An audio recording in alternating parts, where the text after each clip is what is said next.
Hi, Abraham. I didn't plan on crying, but I guess I'm going to. It's been a long, strange trip. I've been on the road from San Diego to Phoenix for about 45 years, as far as I can tell. Searching and looking, and That's a good thing. is it a good? That's a good thing. Yeah. You've been out there alive. Is that what you're telling us? Yeah. And interested? Right. And curious and wondering, and I even became a psychologist. Is that the alternative? My feet are nailed down and I can't go anywhere and I know it. Aren't you glad you've been moving? Very much. Sometimes people will say, I'm stuck. And we say, it's not possible for you to be stuck because energy is always in motion. They say, well, I'm stuck. I've been living this condition for a long, long time. And we say, you're not stuck. It's just changing to the same thing over and over again. Mm-hmm. Those are very powerful words because everything is changing in response to the energy that's moving through you. So you could say everything's changing in response to the way you feel. And so if it feels like you're stuck, it's because you're offering similar thoughts and the universe is responding, changing to those similar thoughts. So different faces, different places, but similar experience. Yes. Right. Along the path, I became a psychologist and done a bunch of therapy and analysis and stuff like that. And the question I have in my own mind, professionally as well as personally, is if someone, for example, using the metaphor of San Diego, if someone's, quote, stuck in San Diego and they come to see me, for example, it seems to have been valuable in the paradigm I practice to talk about family of origin and how come they're stuck, or dealing with couples who seem to marry their families of origin all the time and act it out. There seems to be value in that in terms of finding out that you're in San Diego before you can move on. And I'm not sure that that's just a way of keeping people stuck. I don't know if I can. Well, we've never been advocates of needing to explain how you got to where you are, because that just holds you where you are longer or even takes you to places that you were before you got to where you are. But we are encouraging being aware of where you are so that you can feel the relief when you move from it. In other words, it's helpful to talk for just a little bit about how it feels to be here so that you can feel the relief. But we would be speaking more in terms of the emotional content than the circumstances that caused it, although they are really intertwined. And so some of both often is the case. But as long as their mentor or as their guide, you are aware of where they want to go, and you are aware of where they are and which way they're moving on the vibrational meter, then they won't get lost again. We think what has gone wrong with most traditional therapy is that someone is feeling the utter disempowerment of grief or depression, whatever it is. And we really want to acknowledge that you are all empowered beings. You are powerful beings, and you are beings who are free. That's who you are. And so if someone has come to the belief that they're not free, or that they're not powerful, or that they don't have power, that's as bad as it gets. That's suffocating to them, you see. And almost everyone that you treat is there or close to there, you see. And so what happens so often is, so there they are, and without even knowing it, their own guidance system and law of attraction and their own source energy assist them in this self-survival instinct, which is to reach for an angry thought, which is the best thought that they can find. But so often then therapy sees the anger, which is being expressed to other people, which could get them in trouble or whatever, and then begins condemning them for their anger. Or they'll reach for drugs or alcohol to try to find relief, and then they're condemned for that action as well. So what happens is they go from this suffocating, debilitating, powerless feeling, they aren't powerless, but they feel that they are, into the self-survival anger. And if then a mentor or a guide could say, good for you, you've made progress, and you know that you've made progress because don't you feel better? Now try to feel a little better. They could be led very quickly right back out into the sunshine. But when the self-survival mechanism brought them to something that did feel better, but those around them don't want to see the anger, then they go back to the depression. And so many of them just spin around there, and that's what makes them feel like they're stuck. They are not able to make big enough bridge that bright-eyed, bushy-tailed, successful, balanced people acknowledge their progress. You see? And so that's why we want to shout to them, Nobody else knows. Only you know that this anger was an improvement. And you got to leave everybody else out of the equation. That's what's going wrong with so many. Almost no one is consciously using the guidance that they were born with to know where they are. They don't know where they are because they're using so many outside arbitrary rules and guidelines. Religion is so willing to give them to you, and your parents were so willing to give them to you. Your society wants to give them to you. Almost everybody has an opinion about how you should feel and where you should be and what you should do. But you're the only one who knows that this thought is a more life-giving thought than the thought that you were thinking before. So imagine the benefit someone would have about having someone like you who understands energy, who understands emotion, who is willing to take the time to listen to where they are, and who is willing to acknowledge that the angry thought is an improved thought, and then sit by while they reach for an even better feeling thought than the angry thought. It is a restoring of life, you say. They don't mean to be angry, they just are. They would like to be happy, they just aren't. They can't find the bridge yet, you say. Oh, what bridges you will build. I have another question about a bridge. I don't condone it really, but it was very impactful for me about 30 years ago. And Johns Hopkins University has just started again another research project using LSD.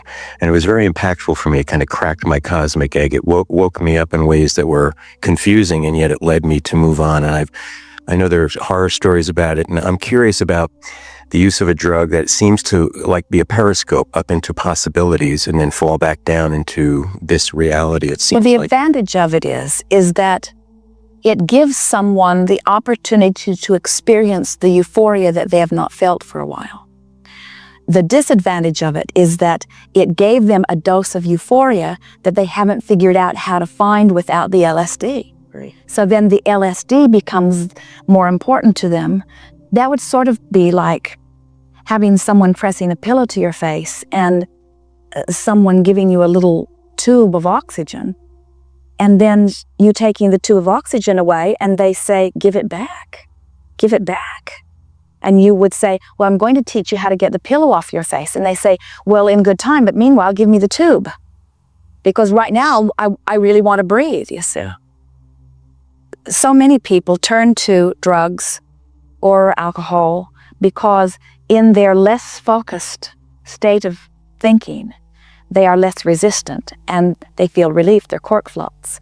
But then because they have not figured out how to get there by changing the thought, then they become dependent upon the substance that took them into relief. And then society begins to condemn the substance, and then they don't know where to go.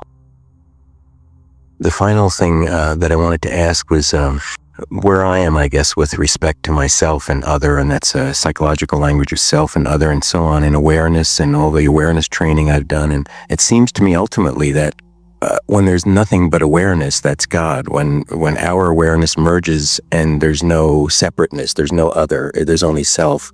Is that kind of in the ballpark? Well, yes, it is, but we would put it into even more specific terms. All awareness is God. Because all that you see is the furthest extension of that which you are referring to as God. And so awareness that feels joyous as you are having it is awareness with no resistance. That's pure God force flowing through you in that focused moment. And to the degree that you feel less good, then you're sort of pinching it off a little bit. In other words, that which you call source or that which you call God is always flowing through you. It's always available to you.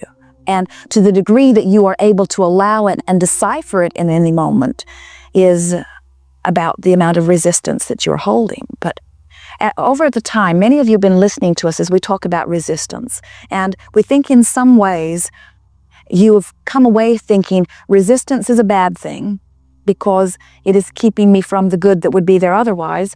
And negative emotion is a bad thing because it's my indication of resistance. And instead, what we would like to say is there is no bad in any of this. There is just awareness. And there is more life-giving awareness and there is less life-giving awareness, but it is all awareness and it's all good. And you get to choose how good you are willing to let it be for you. There are many very spiritual organizations that actually say, because they see the effect of resistance in people's experience, it's better that you do not want. Many times they'll sit in the chair and they'll say, Abraham, I've been taught to be desireless. And we say, and why would you want to do that? What are they telling you will happen? And they say, I will be more joyful. And we say, and is not joy a desire? In other words, you are born desirers of well-being, and you are born focusers of this energy that creates worlds. And the more you are focusing it, the better you like it, unless you're focusing it and not allowing it to flow. So you've got your foot on the accelerator and you've got your foot on the brake. In other words, you've got your hands on the steering wheel. You get to decide where you go, how fast you go. You get to decide all of it. And your emotions let you know how you're focusing the energy. Just like the lens of your camera focuses for the picture. It focuses the contrast. It takes light and dark in order for you to even see anything in that picture. And you are focusing the energy of allowing and disallowing to create, you see. And your emotions tell you everything that you need to know about how you're doing. And everyone else's do too.